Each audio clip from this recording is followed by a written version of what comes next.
Do you think you're drinking enough water? Well, think again, because dehydration can really mess with a lot of your body's systems, including your energy, skin, digestion, and even joint health. That's right. We're going to give you 12 signs that your body is begging for more water and how to fix it before it's too late. I've got to tell you a quick little story. My brother, who was a registered nurse in the ER, he said vast majority of people that come in are dehydrated. They put an IV in just to get them hydrated. They're not drinking enough. Part of the problem.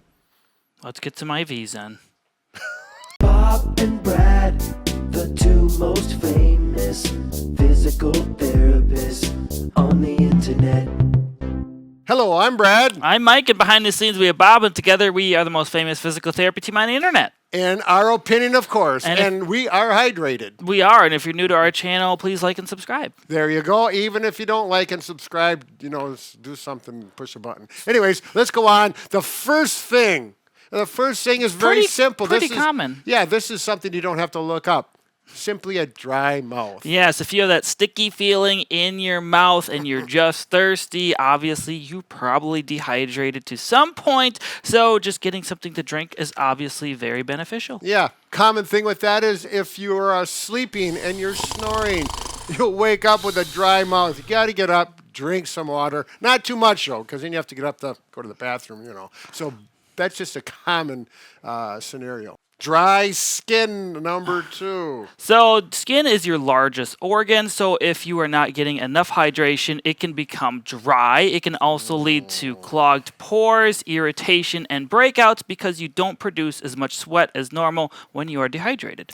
Yeah, but that doesn't mean if you just drink a lot of water, your skin will not. There's other factors. Yeah, lotion can be helpful. I have dry skin issues and I drink a lot of water, but it is a key part of it as well. Number 3 is overwhelming thirst. This kind of relates to number 1. If you have a dry mouth, typically you're thirsty. If you're thirsty, you need to drink something that hydrates you, whether that is just water or some sort of electrolyte drink, depending upon how active you are. That can be beneficial, but you should stay away from things like caffeine and alcohol. Why are you pointing at me? Because you're from Wisconsin. That's like your theme song over there. Well, there is a little bit of truth to that, but the thing is if you're exercising, you're going for a long walk, and you wait until you're thirsty and then get a drink of water, it's too late. Your body won't catch up drinking just water. So if you're going on a 2-mile walk, start drinking some water at mile 1 or even a half mile before you get thirsty so that it keeps up and it'll allow you to have a better experience. And if you're running or racing, for sure. Get hydrated before you go out. Right. Mm-hmm. Next is number 4, dry eyes. So dehydration can cause red, itchy, or irritated eyes because typically you have a reduction in tear production if you're not having enough water. A reduction in tear production. Yes, that was a tongue twister there. There, you did a really good job, too. Yeah, that's one of those things we don't have to spend much time on. And we should mention that it can be even more problematic if you wear contact lenses. So just keep that in mind. That's a good point. I don't wear it. But I don't either. I have a number of friends who have issues with that. Yeah. Anyways, joint pain. Arthritic, joint pain have synovial fluid. It's a big part of that is water, and you need to supply it through your mouth. Well, I guess you could get an IV, but that would probably cost you a lot more money. Yeah. Anyway, number 6 is decreased muscle mass because muscle is made up about 75% of water. Now, you're not going to just build muscle from drinking water, I should say. However, oftentimes when people say you lose water weight, that is a reduction in the total amount of water you have in your body. So when people say that, that's kind of what they mean. Yeah, it is. The body, 75% water. The muscles have a lot of it. So if you are exercising, perspiration, you lose a lot, but also with the muscles. People have done this when they weigh themselves before going for a run and weigh themselves after, just how much they sweat and how much hydration they lose in water in their body. And you can lose a couple pounds. Yeah, for sure. Pretty interesting. Yes, and next thing is illness, prolonged illness. People very often dehydrate associated with the illness. There's a lot of different illnesses. We're not going to go through them all, but I think people will all accept that. I'm very concerned that that's open and going to tip over all over you and make a big mess. I'll never waste water. Number 8 is fatigue and brain fog. So if you have dehydration, your blood carries less oxygen, which leads to lower energy levels, poor focus, and midday crashes.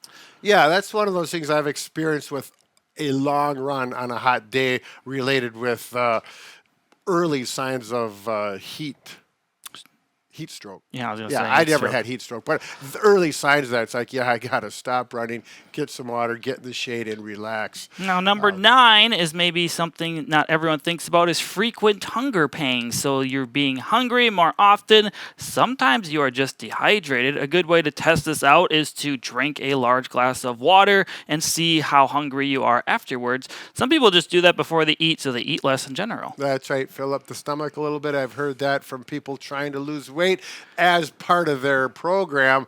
I know I personally, every day when I get up, move around a little bit, one of the first things I do is I have 2 full glasses of water, drink it down, and it just gets things moving. I read a book, that was about... You read a book? Yeah, this Oh. was about diet and nutrition, and that was one of the recommendations. I said, I'll try it, and I did. And it's been doing it for 3 or 4 years now. It's a good way to get my body moving in the morning in more ways than one. Number 10 is digestive issues. Water helps maintain the stomach mucus, apparently. I'm learning this right now as I'm reading through it. Oh, why, Mike? So without it, acid can damage your stomach lining and cause issues like heartburn and indigestion. So that's just one sign. Obviously, you could still be dehydrated and have those issues, but keep that in mind. Right. The next one, constipation, relates to my previous comment about when I get up and get some water in the morning and help get things moving. It all relates together. There's no surprise with that, I don't think. And, we need to say how much water people should be drinking. We will get to that in a Oh, little good. bit. But People are wondering. the last sign, number 12 of dehydration, is dark or infrequent urination. Obviously, if you're not drinking enough, you don't have to go to the bathroom as frequently.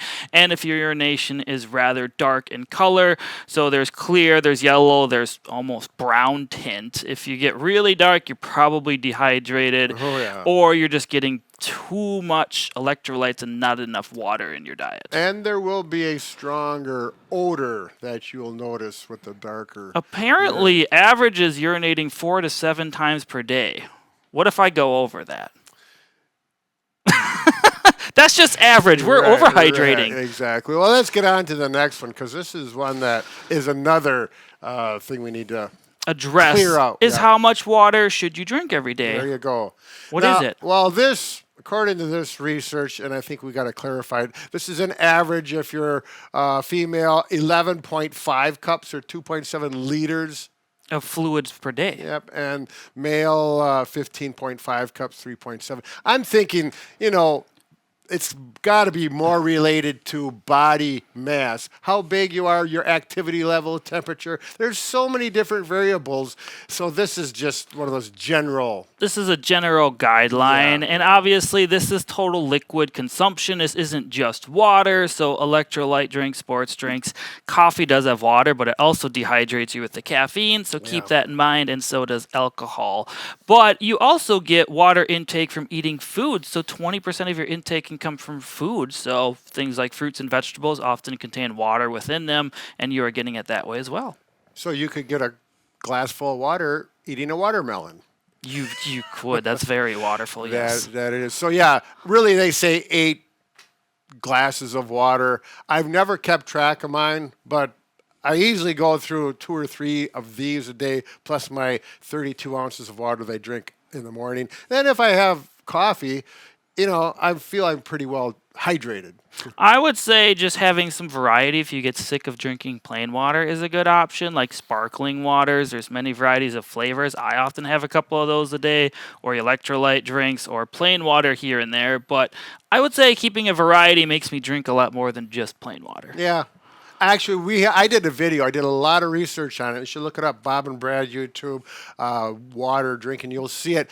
And I went through RO, reverse osmosis water, filtered water, how you can check the water out of your faucet. There's actually a website, and there's a number of ways that water tests are all on the database that you can look for your area where you live in the United States.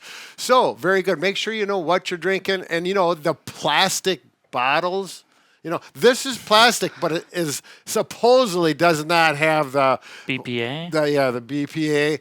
And anyways, because if you... I mean, I personally like insulated bottle because it keeps it cold. Yeah, I longer. can't afford that much. That's way They're out of pretty my, inexpensive now. I took this from my wife. Anyways, seriously, the plastic, if you just get the plastic bottles, you don't know if it's been sitting for months, in the stores. In the stores. And then you take it out and put it in the sun. Like Bob was saying, he's playing golf with these plastic things, and the plastic gets into the water. And just think of this. Visualize it. You're drinking plastic tea. So get rid of that. Use the stainless steel is probably the best, or glass.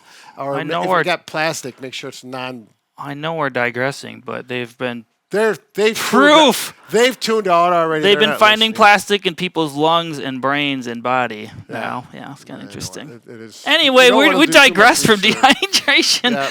I think we rambled long enough. Goodbye. Drink plenty of water. Thank you very much for coming, and have a good day. Bob and Brad, the two most famous physical therapists on the internet.